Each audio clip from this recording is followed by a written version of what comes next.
गजाननं भूतगणाधिसेवितं कपीर्थजम्बूफलचारभक्षणम् उमासुतं शोकविनाशकारकं नमामि विघ्नेश्वरपादपङ्कजं। गुरुर्ब्रह्मा गुरुर्विष्णु गुरुदेव महेश्वर गुरु साक्षात् परब्रह्म तस्मै श्री गुरुवे नमः।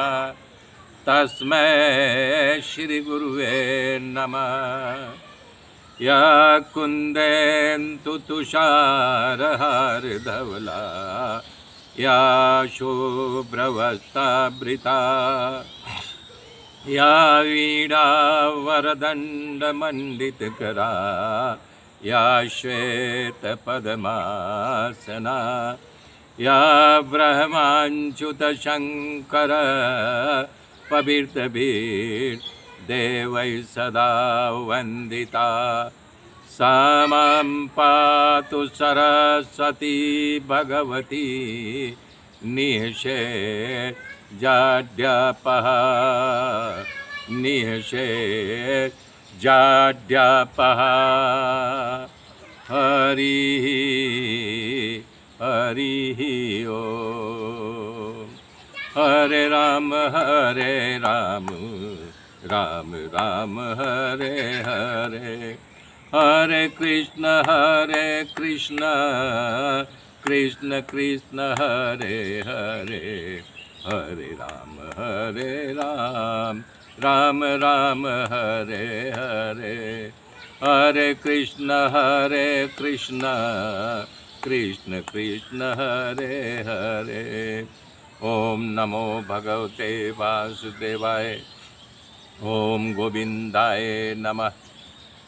इस धरती पर सदियों से सुधारक आते रहे हैं। ये भगवान की ही माया है। भगवान चुन चुन कर के भेजते हैं। कबीरदास, सूरदास, मीराबाई, रहीमदास जितने थे सब भगवान के भेजे हुए अंश अवतार थे। कबीरदास जी की बाणी ही विख्यात थी। उनकी अटपटी बाणी हुआ करती थी।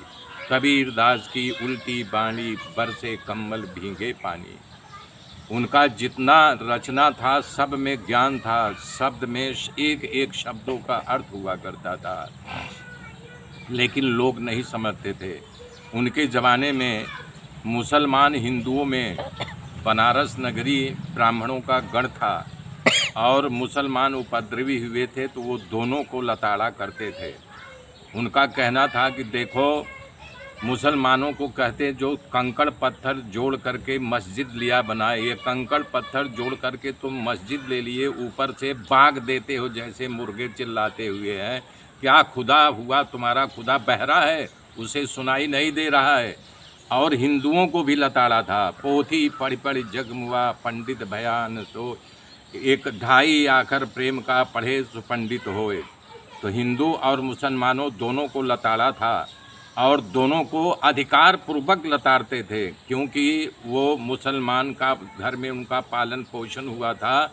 हकीकत में ब्राह्मण की कन्या से उनका जन्म हुआ था, इसलिए वो दोनों को लताड़ते थे, दोनों को ज्ञान देते थे कि ये धरती पर आए हो तो तुम्हारे अल्लाह हमारे ईश्वर दोनों एक ही हैं, उनमें कोई अलगाव नहीं है। तुम्हें धर्म बताया गया, धर्म के रास्ते पे चलो। इसी प्रकार से ये गुरु थे, उनके दो शिष्य थे।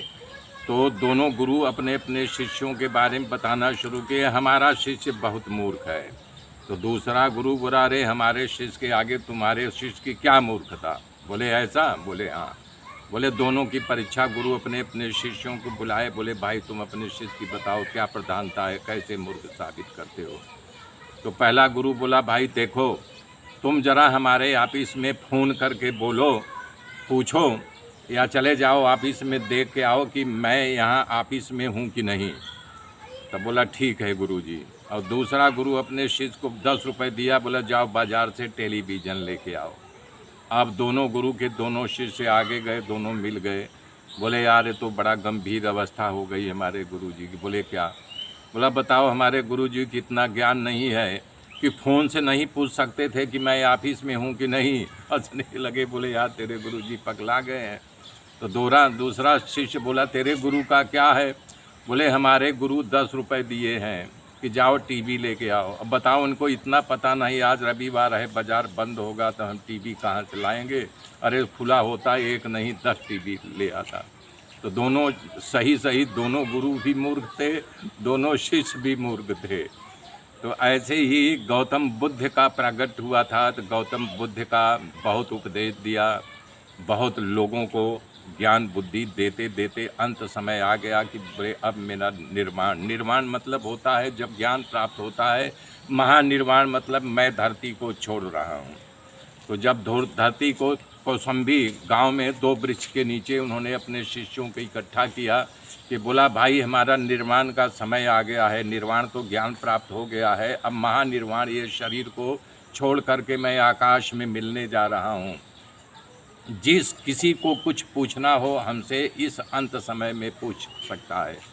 सारे शिष्य रोने धोने लगे, बोले गुरुजी हमको तो आप इतने सालों से ज्ञान उपदेश दे रहे हैं कि मैंने ज्ञान लिया कि नहीं लिया, लेकिन आपका साथ मैं नहीं छोड़ा हूँ, आपके साथ बराबर बना हूँ। अब जाते जाते इतना तो आशीष दे दो कि हम आपके रास्ते पर चले।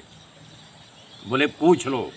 एक बार बोले, फिर दूसरी बार बोले। हाहाकार मच गया कौसंबी गांव में कि आज गौतम बुद्धा जी महानिर्वाण यानी शरीर छोड़ करके आकाश में विलीन होने जा रहे हैं। तब उनका एक आनंद नामक जो शिष्य था बड़ा दुखी हो गया। बोले महात्मा जी ऐसा क्यों कर रहे हो? तो उन्होंने कुछ नहीं बोला। तो सुभद्र नामक उसी गांव में एक बनिया था। वो आया दौड़ते दौड़ते, सुना कि आज हमारे गुरुजी जो है यानी कि महानिर्वाण को जा रहे हैं। तो आया बिलखते बिलखते कि हमारे गुरुजी महानिर्वाण को जा रहे। आया पैरों पर गिर गया, उनका आंख बंद करके लेटे हुए थे, चिता भी लग गई थी। बोला गुरुदेव गुरुदेव गुरुदेव, हमारे प्रश्न का उत्तर मैं रोज़ तैयार होता था, आज अपने गुरुदेव का मैं प्रवचन सुनने जाऊंगा। कभी पत्नी बीमार हो जाती थी, कभी मेहमान आ जाते थे, कभी घर में लड़ाई खड़ी हो जाती थी, कभी एक पुत्र बाजार गया नहीं। मैं 30 साल से इंतज़ार करता रहा ये पूछने के लिए हमारे प्रश्नों का उत्तर दे करके जाइए, गुरुजी हमारे प्रश्न का उत्तर दीजिए। तो आनंद बोला मूर्ख, तुझे पता नहीं आज महानिर्वाण उनका अंतिम समय है, पल 2 पल के मेहमान है, तू प्रश्न पूछने दिनों तक नहीं पूछा, 30 साल निकाल दिया। बोला नहीं नहीं हमारे प्रश्न का उत्तर दिला लो। आनंद प्रिय था गौतम जी का शिष्य। तो गौतम बुद्धा आनंद की बात सुन लिए और सुभद्र शिष्य की बात सुन लिए, आँख खोल लिए। तो बोले पूछ, क्या पूछना है जल्दी पूछ, 1-2 मिनट में पूछ ले। तो बोला गुरुदेव जी आकाश में पद चिन्ह बन सकता है? बोले और कुछ पूछना है? तो उन्होंने कहा कि ये बताइए कि श्रवण बाहर किया जाता है कि अंदर किया जाता है? बोले और कुछ पूछना है? बोले शाश्वत का अनुकरण कैसे किया जाता है गुरुजी? बोले तीनों प्रश्नों का हमारे पास उत्तर नहीं है। आकाश में कोई चल सकता है, कोई पदचिन्ह बन सकता है क्या? जबकि ये शास्त्रार्थ की बात थी, ज्ञान की बात थी, आध्यात्म जगत की बात थी। और गौतम बुद्ध कभी असत्य उत्तर दे नहीं सकते थे। अपने शिष्य के उत्तर दिया, बेटा हमारा एक ही सूत्र है, स्वयं दीप बनो, दीपो भव, कि स्वयं दीपक, अपना प्रकाश स्वयं बनो। किसी के पास जो हमें अनुभव हुआ है वो जब तुम प्रयास करोगे तब तुम्हें अनुभव प्राप्त होगा। हमारे अनुभव से तुम्हें अनुभव, दीपो भव।